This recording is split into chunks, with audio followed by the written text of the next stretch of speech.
4 பேர் பார்க்குற மாதிரி தேவன் நம்மை ஆசீர்வதிக்கணும்னா யாரும் பார்க்காத மாதிரி நம்ம ஜெபிக்கணும். மாயக்காரரை போல ஜெபிக்காதே அப்படின்னு இயேசு கிறிஸ்துவ சொல்கிறார். அவர் சொல்கிறார், நீங்கள் ஜெபம் பண்ணும்போது மாயக்காரரை போல இருக்காதீங்க. மனுஷர் பார்க்கணுன்னு நீங்கள் ஜெப ஆலயங்களிலும் வீதிகளிலும் சந்திகளிலும் நின்று ஜெபம் பண்ணுறீங்க. அவங்க அப்படிலாம் பண்ணுறவங்க தங்களுடைய பலனை அடைந்து தீர்ந்தது அப்படின்னு மெய்யாகவே சொல்கிறேன்.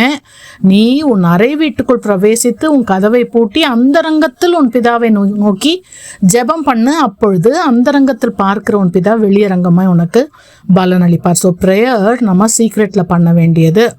அது தேவனை நோக்கி தான் இருக்கிறது.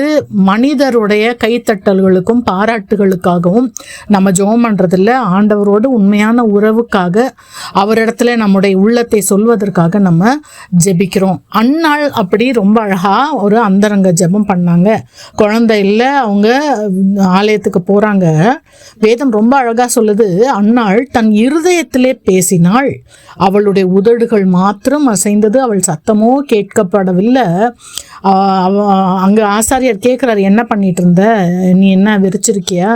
இல்லை, அவ சொல்றா, நான் கர்த்தருடைய சந்நிதியிலே என் இருதயத்தை ஊற்றி விட்டேன்.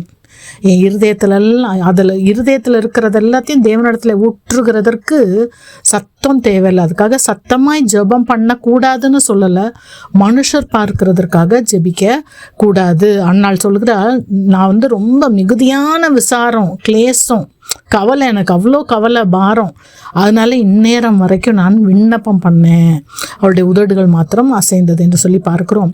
ஆனால் மனுஷர் காணும்படி ஜெபிக்கிறவங்க யாருன்னா பரிசேயர். அவங்க மனுஷர் காண்றதுக்காகவே, மற்றவங்க பார்க்கணுங்கிறதுக்காகவே ஜெப ஆலயங்களிலும் வீதிகளின் சந்திகளிலும் நின்று ஜெபம் பண்ண விரும்புகிறாங்க. அப்படின்னும் அவங்க எல்லாவற்றிலும் தங்களுடைய கிரியைகள் எல்லாமே மனுஷர் பார்க்கணுங்கிறதுக்காக தான் செய்கிறாங்க அப்படின்னு சொல்லி பார்க்கிறோம். ஸோ நம்ம வெளியரங்கமாய் மாயக்காரரை போல ஜெபிக்காமல் அந்தரங்கத்தில் ஜெபிக்கும் பொழுது தேவன் நமக்கு வெளியரங்கமாய் எல்லாரும் பார்க்கத்தக்க விதத்தில் நம்மை ஆசீர்வதித்து உயர்த்துவார். கேள்வி, நான் மற்றவங்க பார்க்கணுங்கிறதுக்காக ஜெபம் பண்ணுறேன்னா, இல்லை தேவன் என் விண்ணப்பத்தை கேட்கணுங்கிறதுக்காக நான் ஜெபிக்கிறேன்னா? ஜெபம், ஆண்டவரே என்னுடைய ஜெப வாழ்க்கை உண்மையாக இருக்கட்டும், என்னுடைய ஜெபத்தில் என்னுடைய நோக்கம் உண்மையாக இருக்கட்டும். ஆமேன்.